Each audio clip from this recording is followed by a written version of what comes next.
세상에 떠도는 기묘한 이야기들. 첫 번째 이야기, 아기와 엄마의 무덤. 제가 군대에 있을 때 선임에게 들은 이야기입니다. 저는 후방에서 군 생활을 했습니다. 후방지역 광역시의 방어여단에서 근무했죠. 제가 일병 때쯤 저희 여단 중 한 대대의 경비중대가 해체되었습니다.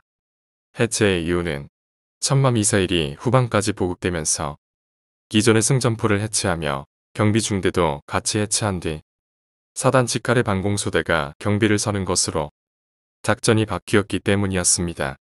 그렇게 해체된 경비중대원들은 각각 다른 대대로 보내졌고 저희 부대에도 경비중대에 있었던 선임이 왔습니다. 해체가 예정됐던 부대다 보니 신병 보급이 없었고 그러다 보니 다들 저보다 선임이어서 졸지에 선임만 늘어났던 기억이 나네요. 그때 경비중대가 지키던 곳은 어느 연구소로 산속에 있었다고 합니다. 그리고 4개의 포를 두고 대공방어를 해서 한 번 올라가면 8시간 동안은 내려올 수 없었고 올라가는데도 1시간은 걸리는 곳이었다고 합니다. 근무 시간이 길다 보니 4명이 올라가서 2명씩 교대로 근무를 섰고 나머지 2명이 쉴 수 있는 간이 막사가 초소 아래에 있었다고 합니다. 짧은 침상이 놓여 있어 딱 5명 정도 잘 수 있는 작은 공간이었다고 합니다. TV도 없이 그저 침상과 관물대, 침구류만 있었다고 합니다. 근무 교대를 할 때는 부사수가 깨우러 내려오는데 이것도 귀찮다 보니 그냥 문을 두드리면 선잠을 자던 부사수가 일어나 사수를 깨워서 같이 교대를 하는 방식이었다고 합니다. 그리고 선임이 제게 들려준 이야기는 산포 앞에서 일어난 일이었다고 합니다. 산포 앞에는 관리가 제대로 되지 않은 무덤 2기가 있었는데 그중 하나는 유독 작았다고 합니다. 이 일은 제 선임이 직접 겪었던 것은 아니고 자신이 일병일 때 후임이던 이병이 겪었던 일이라고 하더군요. 평소처럼 12시에서 2시까지 근무를 마치고 막사로 내려와 선잠을 청하고 있었다고 합니다. 어느 정도 지났을까? 똑똑하고 문을 두드리는 소리가 들려왔습니다. 그 이병은 일어나려 했지만 가위에 눌렸는지 도저히 일어날 수가 없었다고 합니다.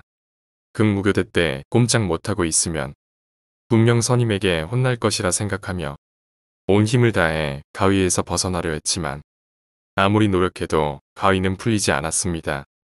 잠시 뒤 탁탁하고 더 크게 문을 두드리는 소리가 들려왔습니다. 하지만 가위는 도저히 풀리지 않았기에 그 이병은 그저 듣고 있을 수밖에 없었습니다. 소리는 더욱 커져서 쾅쾅하고 세게 두드리는 소리가 들렸지만 선임은 깨지 않았고 가위는 전혀 풀리지 않았습니다. 그 이병은 속으로 차라리 들어와서 그냥 깨우지라고 투덜대고 있었다고 합니다. 어느 순간부터 문을 두드리는 소리는 미친 듯이 계속 들려오기 시작했습니다. 그 이병은 과연 저것이 근무교대를 위한 것인가 두려워져서 온 힘을 다해 가위에서 풀려나려고 노력했지만 실패했다고 합니다. 그런데 갑자기 문을 두드리는 소리가 멈추더니 누군가가 자신의 발목을 탁 잡더랍니다. 군대 침상을 아시는 분들은 아시겠지만 전투화를 신고 자면 전투화 부분은 공중에 붕 뜨게 됩니다. 근무교대가 잦다 보니 일일이 신었다 벗는 것이 귀찮아 그는 전투화를 신고서 자고 있었죠.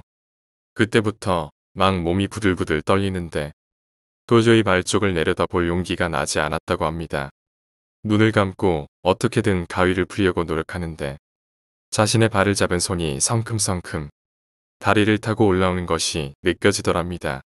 그러더니 갑자기 가슴에 묵직한 것이 느껴졌습니다. 너무 무서워서 눈조차 뜨지 못하고 계속 가위를 풀려고 하는데 그 손이 뺨을 어루만지더랍니다. 마치 애인마냥 부드럽게요. 오히려 그것이 더 무서워서 정신을 못 차릴 정도였는데 잠시 그러고 있자 가슴에서 느껴지던 무게감이 사라지더랍니다. 그 이병은 이제 끝난 건가 싶어서 눈을 떴다고 합니다. 눈을 떠보니 자신의 머리맡에는 빛의 갑을 한 여자가 섬뜩한 미소를 지으며 그를 바라보고 있었다고 합니다. 그리고 그 여자의 손에는 똑같이 빛의 갑을 하고 있던 아이가 안겨 있었다고 합니다. 그는 그대로 혼절했고 다음날 선임들에게 엄청나게 욕을 먹었다고 합니다. 그런데 어제 봤던 귀신의 이야기를 하니 그 이후로는 삼포 쪽으로는 근무 투입을 시키지 않았다고 합니다. 알고 보니 그 이전에도 그런 병사들이 있었다는 것입니다. 하지만 귀신을 보는 병사가 있고 아닌 병사가 있다 보니 그냥 초선은 유지하고 귀신을 보지 못하는 사람만 투입한다는 것이었습니다. 아마 그 두 개의 무덤은 아이와 엄마의 것이 아니었을까 싶네요. 무덤가 근처에는 홀령들이 자주 출몰한다고 하던데 이등병의 이야기는 귀족 같은 것이었을까요?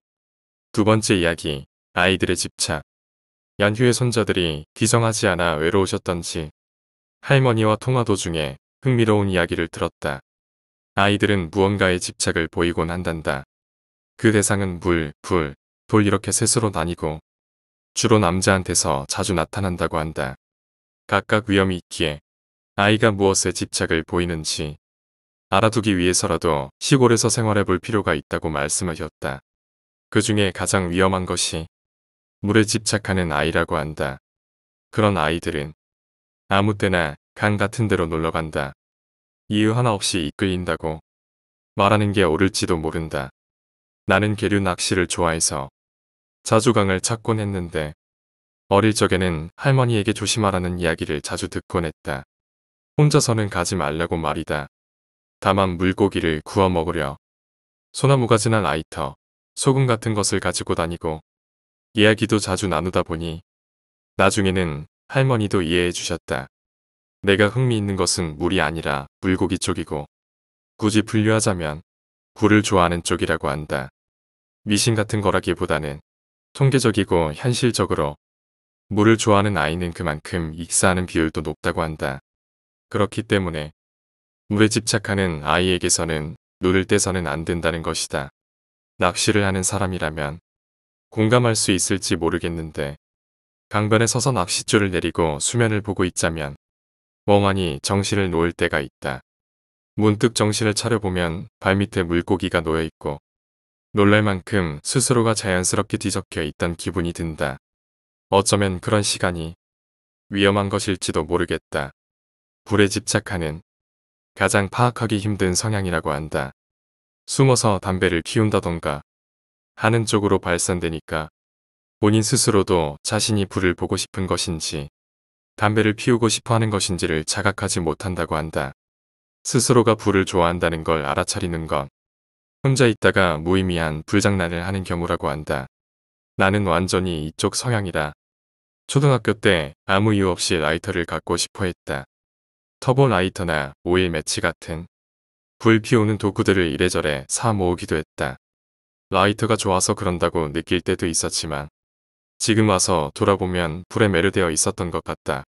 이런 아이들은 종종 불장난을 하다가 집을 태워먹곤 한단다. 하지만 스스로가 불 근처에 있다 보니 의외로 불이 나도 위험에 처하지는 않는다고 한다. 가장 먼저 도망칠 테니 말이다. 귀찮은 것은 거짓말까지 해버리는 경우다. 스스로가 일으킨 화제지만 도망치는 사이 거짓말을 지어내서 혼란을 주게 되는 것이다. 다행히 나는 불을 냈던 적은 없지만 돌에 집착하는 아이에 대해서는 어떤 마음인지 전혀 이해할 수가 없다. 밖에서 자주 돌을 주워오는 아이들이 해당된다. 내 친구 중에도 그런 아이가 있었지만 그게 무슨 재미인지 알 수가 없었다. 이게 가장 오컬트스러운 느낌이 드는데 할머니 말에 따르면 사람과 인연에 관련된 불행을 초래할 수 있다고 한다. 그게 언제 어떤 불행을 가져올지는 전혀 모르니 감당하기도 어렵다고 한다. 적당히 주의를 주면 평범한 돌은 주워오지 않겠지만 가끔씩 돌 중에 파장이 맞는 게 있다고 한다. 그 돌에 흥미를 가지게 되는 시점에서 작용하는 것들이 있다는 것이다. 그런 아이들은 무슨 일이 생기기 전에 먼저 앵먹이를 해두던가 어디 보이던가 해야 한단다. 딱히 체험이나 귀신 이야기 같은 것은 아니지만 어떤지 계속 기억하게 되는 이야기다. 꽤 맞는 사람들이 있지 않을까 싶기도 하다. 세 번째 이야기, 잠을 자다가 무언가를 보았다. 작년 여름까지만 해도 저는 2층 주택에 살았습니다. 아파트에 살다가 이사를 갔던 집이었는데 같은 동네였지요. 집안에 먼지가 조금 잘 들어온다는 게 흠이긴 하지만 집안도 나무로 되어 있고 방도 넓어서 마음에 들었습니다. 이세 후에 주택의 방 구성은 언니 방, 제 방, 안방. 이렇게 큰 방이 3개 있었는데 그 중에서 제 방이 가장 넓었습니다. 이사 와서 산 지 3달쯤 되었을까. 어느 날부터 새벽에 잠이 안 오더군요. 잠자리가 불편해서 그런가 하고 항상 책을 보다가 새벽 3시쯤에 잠들곤 했습니다. 그렇게 어영부영 잠을 자면서 생활하던 중 저는 새벽에 갑자기 깼습니다. 화장실이 가고 싶은 것도 아니고 시끄러워서 깬 것도 아니었습니다. 그런데 이상하게 눈이 떠지지 않더군요. 새벽이라서 어두운 방이 무서웠던 건지 눈을 뜨려 해도 도저히 눈이 떠지지 않았습니다. 억지로 눈꺼풀을 들다가 눈이 한순간에 떠졌어요. 그때였습니다. 천장에 검은 사람의 형상이 붙어 있다가 제가 눈을 뜨자마자 순식간에 옆으로 기어가더군요. 그 붙어있는 모습은 마치 거미를 연상시키는 자세였습니다. 헛것을 본 건 절대로 아니었습니다. 분명한 사람의 형상이었고 온통 검은색의 몸이었습니다. 그리고 순식간에 기어서 사라져 버렸습니다. 저희 집 천장에는 중앙에 모기를 잡은 자국이었던 핏자국이 일자로 그어져 있는데 그 핏자국은 누우면 곧장 시야에 들어옵니다. 그런데 정확하게 바로 위에 검은 존재가 붙어 있었어요. 그때 들었던 소리는 지금도 생생히 기억합니다. 저는 그날 뜬 눈으로 밤을 지새웠습니다. 부모님에게 말해도 믿어주지 않을 것 같아서 참았지만 문제는 보름 후의 사건이었습니다. 그날도 친구와 전화를 하다가 잠들었는데 이빨 사이로 바람 소리를 내는 소리 같은 정체 모를 소리가 귓가에 작게 들리더군요. 그러면서 동시에 마치 주문을 외우듯이 알 수 없는 언어를 중얼거리는 소리도 들려왔습니다. 저는 저번의 광경을 또 보나 싶어 절대로 옆을 보지 않기로 다짐하면서 이번에는 땀까지 흘리면서 참았습니다. 하지만 그 다짐은 오래 가지 않았습니다. 저는 무심코 옆을 돌아봤고 저의 귓가에 있던 자리에는 저번의 검은 존재가 베개 위에 물구나무를 서 있더군요. 그 존재는 기괴하게도 물구나무를 선 상태로 손을 옆으로 짚어서 꽃게처럼 도망을 가더군요. 저번과 마찬가지로 순식간에 사라졌지만 그 모습이 너무나 소름이 끼쳤기에 울음을 터뜨렸습니다. 그 후에 엄마가 들어와서 한밤중에 집안불을 다 켜고 왜 우냐고 달래면서 난리도 아니었습니다. 그 검은 존재는 한동안 보이지 않았지만 한여름에 독감에 걸려 한 달 동안 질질 끌며 죽을 뻔한 적도 있고 이유 모르게 몸이 아팠습니다. 결국 올해 그 집을 떠나서 이사를 갔지만 저는 아직도 몸이 자주 아픕니다. 그 집의 주인에게도 물었지만 처음 듣는 얘기라고 하시고요. 무당에 한번 찾아가 볼까도 생각했는데 어머니가 기독교인이라서 거절을 당했습니다. 앞으로 그 존재가 또 나타날지 모르겠지만 부디 저를 따라오지 않기를 그저 바랄 뿐이에요. 지금도 여전히 그 트라우마로 인해서 새벽에 자다 깨면 눈을 뜨는데 굉장히 오래 걸립니다.